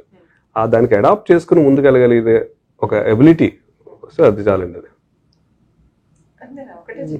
ఓకే, ఒకటి 3 wishes. Capital and heavy capital అండి, వెరీ క్యాపిటల్ ఇంటెన్సివ్ బిజినెస్ ఇది. And right amount of capital for a right period of time hold చేయగలిగితే we can make wonders. So that's one of the biggest wish. White elephant. Continuous energy. Okay. So maybe a set pattern for you. Maybe a set pattern. Yeah. Okay. And do you believe girls can do farming? And absolutely. Your family involved, your kids. Yep. So my daughter, elder one, Aishwarya, she loves plants. She wants to create a company which is into indoor plants. Right. So she believes that బయట farming లో ఇంత large scale లో చేసేదానికి at the same time every household లోపల ఇంట్లో పెట్టుకునే plants అనేది very important. So that itself is a very strong business line అండి. సో అందువల్ల తనకి చెప్పేది ఏంటంటే ఈ టిష్యూ కల్చర్ లోకి ఎంటర్ అవ్వమనేది. It's the easiest way to propagate millions of plants in a controlled environment and it's a big business too. She's shadowing me in many things, and one of the things that she's shadowing me on is golden living. అంటే నా next generation ఉండాలి కదా, ఉండాలి. So తను medicine తీసుకుని ఇప్పుడు track మారి business లోకి దిగుతుంది. Inspired, I hope it is. So what's the correlation? Is there a correlation between parenting and farming? Parenting and farming, absolutely. So farming లో మీరు చేసే activity future of the plant decide అయినట్టు, parenting లో మీరు చేసే activity future of the kid decide అవుతుంది. కాబట్టి I see it's a correlation. Same like your baby. Yeah, like a baby. And మీ చిన్నప్పుడు మీరు మీ ఊళ్ళో మీరు మంటపేట నుంచి అక్కడ చేశారా ఫార్మింగ్? అసలు కొద్ది కూడా చేయలేదు. అసలు అక్కడ సో అదే ఐరనీ ఆఫ్ లైఫ్ ఏంటంటే, మాకున్న మా ఓన్ ఫార్మ్స్ లో మేము దిగి ఫార్మ్ చేయట్లా. ఇండియాలో మా ఫార్మ్స్ అన్ని కౌలుకి ఇచ్చేసాం, రైట్? అందుకే మన డిఫరెన్స్ మన అంటే మోస్ట్లీ ఏమంటే మనంతా ఆర్మ్ చైర్ ఫార్మర్స్ అంటాం. అంటే గట్టు మీద కూర్చున్నారే కొబ్బరి బొండం తీసుకురారా అని చెప్పి ఆ లెవెల్లో మారి ఇప్పుడు దిగి ఫార్మ్ చేసే లెవెల్కి వచ్చాం అనమాట. Okay, so would you call yourself a farmer? Yes or no? No.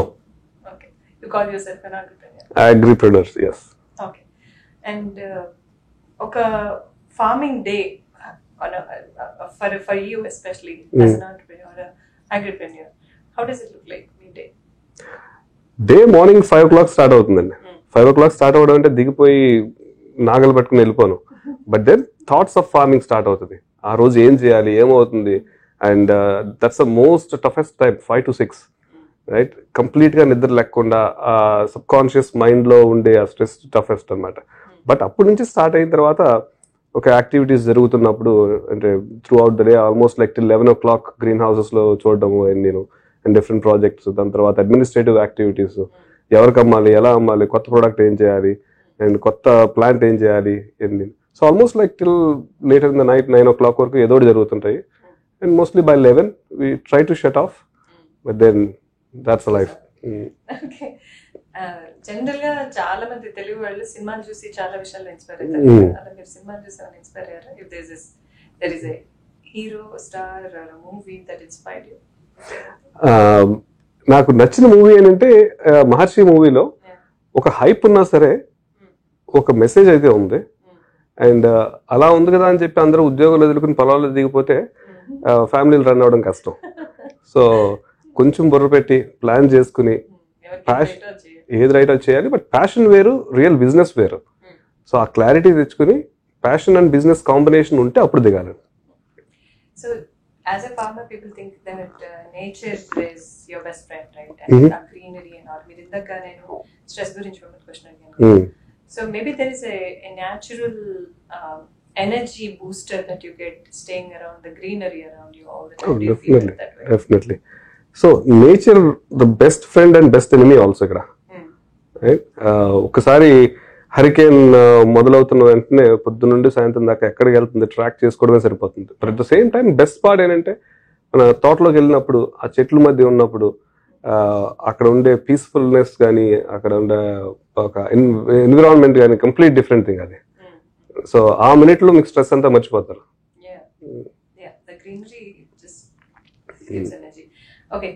మీరు పంచాంగం ఫాలో అవుతారా? లేదండి, అసలు ఐడియా లేదు. Weather updates follow. Okay. And okay, the last question I have for you. What's your faith? What's your faith? I mean, I know, but I want to ask you, my faith. Faith wise ga just do the right thing. Be right anedi. So your conviction is your faith. Okay, and you nastikulu me. Yeah, nastikulu adu perlu em teliyadu naku, but whatever it is, but then do the right thing. Okay. Right. And then no belief like గుడికి వెళ్ళాలి, చూసుకోవాలి, గుడికి వెళ్తా. I mean పండుగలన్నీ హ్యాపీగా చేసుకుంటా because it's a festive environment. అంతేగాని ఇది చేస్తే నీకు మంచి జరుగుతుంది అనేది, ఆర్ ఈ టైంలో చేస్తే మంచి జరుగుతుంది, ఆర్ అటువంటి నమ్మకాలు కొద్ది కూడా లేవు. మనం చేసే పని వల్ల రిజల్ట్ ఉంటుంది, ఎంత కష్టపడి చేస్తాం అంతే ఉంటుంది. బట్ స్టార్స్ ఎలా అయినా అవ్వడం అవన్నీ అయితే నాకు ఆ బిలీఫ్ లేదు. నేను రైట్ రాంగ్ అని ఎప్పుడు చెప్పట్లేదు, నాకు ఆ బిలీఫ్ లేదు అంతే. Last 2 questions అండి. ఇది rapid fire లో కాదు, but out of curiosity. So how do you maintain with so much stress, so much physical involvement in the job? మీరు ఎలాగా మీ ఫిట్నెస్ ఎలా మెయింటైన్ చేస్తున్నారు, and how are you managing to look younger than your age? దేవుడు ఇచ్చిన వరం అండి.